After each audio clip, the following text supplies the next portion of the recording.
Сәлем достар, құмар ойындар жайлы білетін шығарсыз. Алайда неше түрлі миллионерлерден мен карта ойнап байып кеттім деген сөзді естімедік. Бәрі де жетістіктің ащы тер мен еңбектің арқасында ғана келетінін айтады. Соны біле тұра ақшасын, үйін, тіпті кәсібін картаға тігіп жіберетіндер көп. Алайда құмар ойынға адам бірден кіріп кетпейді. Сізбен бірге дұрыс қадам арнасы. Бүгін адамдар неге құмар ойынға беріліп кететіні жайлы айтатын боламыз.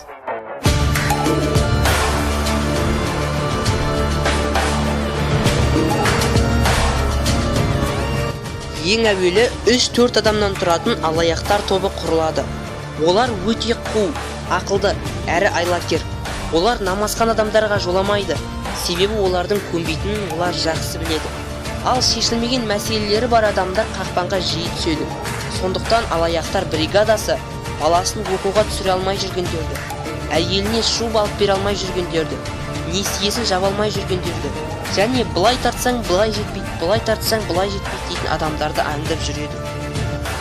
Ал содан кейін алаяқтардың біреуі қиналып жүрген досына үйін, көлігін көрсетіп мақтанады.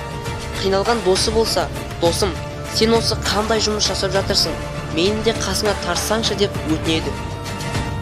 Ал ол болса мүмкіндікті қалт жібермей, оны карта ойнауға шақырады. Әрине, кез келген адам басында бас тартады.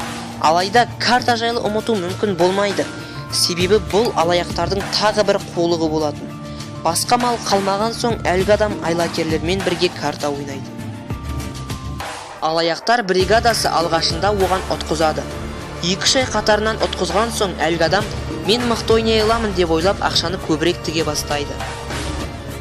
Алаяқтардың да күткені осы болатын. Әлгі адамның ақмақтығын пайдаланып, алаяқтар қалтасын қалыңдата бастайды. Содан кейін алаяқтар, біз сенмен ойнамаймыз, сен тым әлсізсің деп оның намысына тиеді. Ал әлгі адам ұтылған ақшамды қайтарам деген оймен ақшасын, үйін, тіпті кәсібін де тігіп жібереді. Достар, жеңіл жолмен табылған табыс нан болмайды. Алла тек бәрін адалынан береді. Қалғанның бәрі де сынақты. Бүгінге осы. Келесі видеода кездескенше.